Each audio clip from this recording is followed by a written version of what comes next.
வணக்கம். Mushroom fry எப்படி செய்யலான்றத பார்க்கலாம் வாங்கம்மா. அதுக்கு தேவையான பொருட்களெல்லாம் எடுத்து வச்சுருக்கேன். எங்கள் ஃப்ரெண்டு வீட்டுக்கு போயிருந்தோம்மா.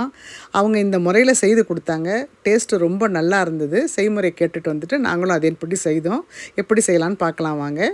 ஒரு 4 ஸ்பூன் அளவுக்கு பொட்டுக்கடலை, ஒரு 1/2 ஸ்பூன் ஜீரகம், 1/4 ஸ்பூன் மிளகு, மைதா 1 ஸ்பூன், அரிசி மாவு 1 ஸ்பூன், கார்ன்ஃப்ளவர் மாவு 2 ஸ்பூன், ஒரு ஸ்பூன் அளவுக்கு தனி மிளகாய்த்தூள், 1 ஸ்பூன் கரம் மசாலா, தேவையான உப்பு, இதெல்லாம் போட்டு சுத்தமாக பவுடர் மாதிரி பண்ணிட்டு வந்துடணுமா. இதுதான் மேல் பவுடர் இது.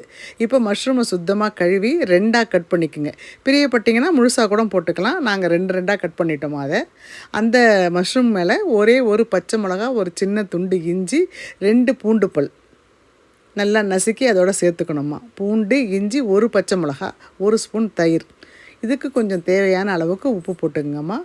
இதெல்லாம் நிறைய உப்பு தாங்காது, அதனால் ஒரு 1/4 ஸ்பூன் அளவுக்கு உப்பு போட்டு இதையெல்லாம் ஒன்றோட ஒன்று நல்லா கலந்துக்குங்க. 1/4 ஸ்பூன் மஞ்சள் பொடியும் போட்டுக்கோங்கம்மா, அப்போ தான் கலர் கொடுக்கும். 1/4 ஸ்பூன் மஞ்சள் பொடி, 1 ஸ்பூன் தயிர், ஒரு பச்சை மிளகா, ஒரு சின்ன துண்டு இஞ்சி, 2 பூண்டு பல், இதை போட்டு நசுக்கி இதோடு சேர்த்து நல்லா கலந்து கொடுக்கணுமா. ரொம்ப அழுத்தி பிசையாதீங்க, லேசாக கலந்து கொடுங்கம்மா. நல்லா எல்லாம் கலந்து கொடுத்ததுக்கப்புறம் இப்போ நம்ம அரைச்சி வச்சுருக்க பவுடரில் தேவையான அளவுக்கு இதோட போட்டு நம்ம கலந்துக்கணும். இது மாதிரி ஒத்தையாக அழகாக இருக்கணும். அந்த மாதிரி எல்லாத்தையும் கலந்து கொடுத்துட்டு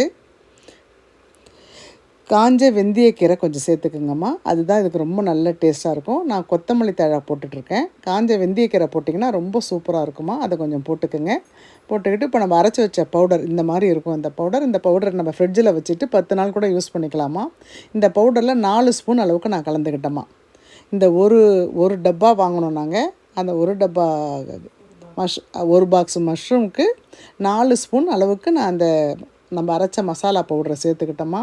இந்த மாதிரி இருக்கணும். சொட்டு கூட தண்ணி போட்டுறாதீங்க. தண்ணி போடாத நம்ம பகோடாவுக்கு எப்படி கலருவோமோ அதே மாதிரி மெதுவாக கலந்து விட்டுறணுமா. எல்லா மஷ்ரூம் மேலேயும் இந்த மசாலா கலவை படுற மாதிரி கலந்து வச்சுக்குங்க.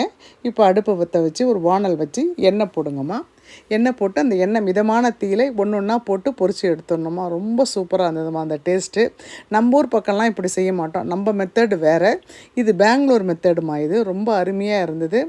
இது செய்கிறச்சே பிள்ளைங்கள்லாம் ரொம்ப விரும்பி சாப்பிட்டுட்டாங்கம்மா. ரொம்ப பிடிச்சிருந்தது. அதனால தான் இந்த பதிவு உங்களுக்கு நான் சொல்கிறேன். பிடிச்சவங்க ட்ரை பண்ணுங்கம்மா. இது ஒரு ரசம் சாதம், சாம்பார் சாதத்துக்கெலாம் ரொம்ப ஜோராக இருந்ததுமா.